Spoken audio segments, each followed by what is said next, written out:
Hey folks, and welcome back to Glenn and Adrian's Rock Talk. That's Adrian. And that's Glenn.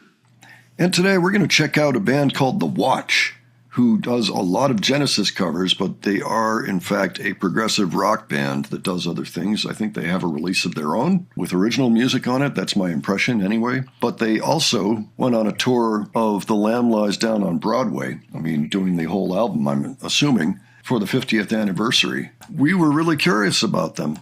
You know, some people had mentioned they're really quite good. And somebody also asked for Stagnation recently. And I thought, what a great idea. That's a song off Trespass. Yeah, I actually happen to have a copy of the Trespass album right here.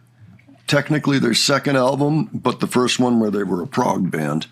Yeah, it's probably, it's one of my two favorite songs on the album. The other one is The Knife, of course. Yeah, that's a good one, too. I came to appreciate that album a lot back in the 80s when we were starting to really go through the early Genesis catalog. Yeah. And that one, I've had that one on cassette.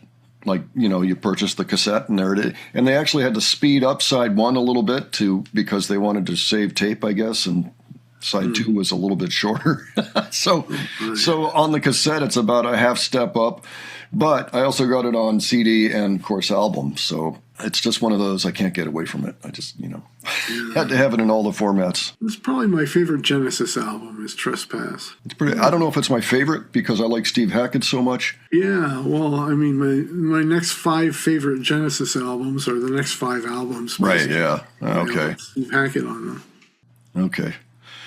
Great. Oh, by the way, that plush video we just saw, the egg was right in the background. That's where we saw Steve Hackett together in Albany, New York. So I thought that was funny. I remember, yeah. I'm like, oh, yeah, I recognize that thing. All right, let's check this out. We will discuss afterwards. All right.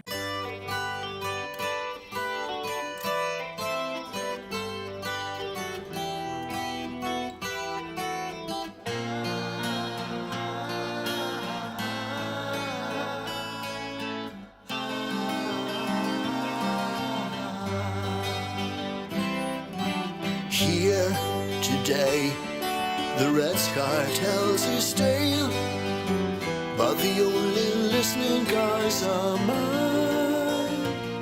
There is peace amongst the hills, and the night will cover all my pride. Blessed are they who smile from bodies free. Seems to me like any other crowd who are waiting to be saved.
for washing in the pool.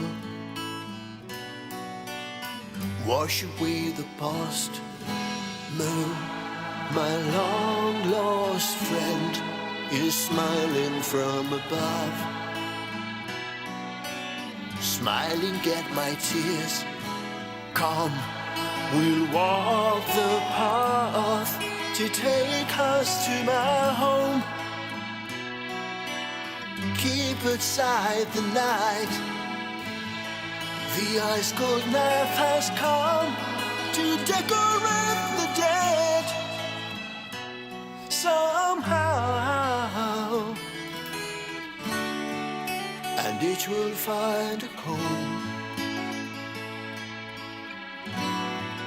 And there will still be time for loving my friend. You are there.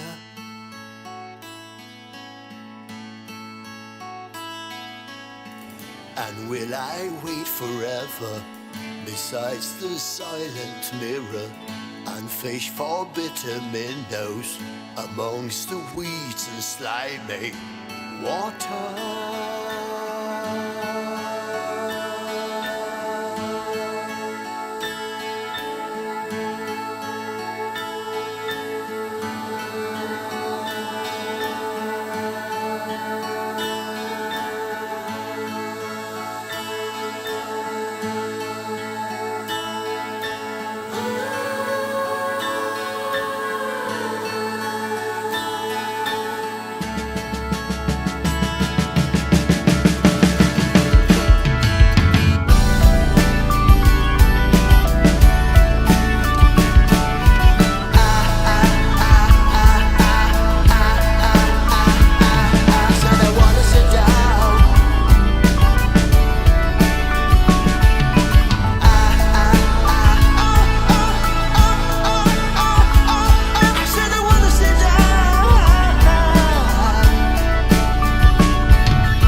All right. Well, thoughts, Adrian? Well done, gents. Ingenious cover of a fantastic song. They really did a wonderful job on that. That was very satisfying to listen to. Yeah, some artistic liberties were taken, but they were quite well placed. Yeah, I think that they hit all of the signposts, including a lot of the little tiny details that longtime Genesis fans would recognize and notice if it wasn't there. I don't think they missed anything. Like, I didn't catch anything missing from it. I thought that it was not just faithful, but also just really nicely done. Really nice job. I mean, I want to hear more from this band. Spectacular. I'd say this is the best cover of this song I've ever heard, but it's also the only cover of this song I've ever heard. It's pretty impressive. Yeah, it's kind of an obscure song. That's part of what I liked about us doing it. It's because it's a good song, but it's kind of obscure if you're not a Genesis fan. Like, if you're not really in the weeds with Genesis, you may not know that one. I don't know if they played it any time after Peter Gabriel left the band. I doubt it. I'm not sure. But this was wonderful to listen to. We also benefit from better audio technology, since the original was done in 1970. So I thought it was fantastic. Now, they did this in 2021, just for the record. It's amazing to hear a cover of this song at all. It really is. Yeah, kudos to them for that. Let's talk a little bit about what they were using. Okay, so Valerio de Vittorio was on the keyboards there, and apparently also played some guitar that we didn't see, I'm going to guess. I didn't actually see him pick up a guitar here, but he was surrounded by a Mellotron, a B3. Well, it may not have been a B3, but it was a Hammond organ. I had questions about that keyboard, and my main question is that part where he was doing the do-do-do-do-do-do, and getting those notes to slide. Of course, that's in the original, too. I don't know what variety organ that is. I imagine it's a Hammond, and maybe it's a model that I don't know about. Maybe it's an add-on that was popular. I just don't know. I was trying to figure that out. He was clearly triggering something, but I couldn't see. It was dark in the section where he was doing whatever he was doing there. Now, if anybody has any thoughts on that or any expertise, please let me know, because I'm very curious about those sorts of things. Well, for a while, there were two 12-string guitars in there, and then the Mike Rutherford character, I guess, switched over to the 4-string bass. And one guy was playing an acoustic 12-string, and the Mike Rutherford guy was playing electric. Not just electric 12-string, but it was a dual guitar. It was a bass as well underneath. That I'm trying to think of how many times I've seen a 12-string electric attached to a bass guitar like that, double neck. I can't really think of it. Usually you'll have, a 12-string and a lead guitar, a regular electric guitar, but bass, that was new to me. Now, by the way, his name is Mattia Rossetti. Giorgio Gabriel was the acoustic guitar player. The singer was Simone, I'm sorry if I've got the name wrong, but it's Simone Rossetti, vocals and flute, and Marco Fabri on drums. Really wonderful stuff. I really enjoyed listening to that. I would like to check out more Genesis especially. Maybe they have a particular original we should look at. If anybody has a preference there, let us know in the comments below. But yeah, this blew me away. It was really great. It was really, really great. Like I was saying, really satisfying. By the way, just for the record, Phil Collins was not in the band yet. It was John Mayhew on drums at this point in time. And also, we had Anthony Phillips instead of Steve Hackett. Anthony Phillips kept in touch with his bandmates, though, and they did help him record some albums after that. So that's always nice. But, folks, why don't you give your impressions on this? Did you know the song? Is the song new to you? What is your experience with Genesis, especially early Genesis, or maybe the Trespass album itself? If you've ever seen Genesis, or if you've ever seen The Watch performing any Genesis, why don't you let us know about those experiences as well? And if you enjoyed this video, please give it a like. And if you enjoyed the presentation, please subscribe. All right, thanks so much for joining us today. Catch you on the next one. Take care, folks. See you all later.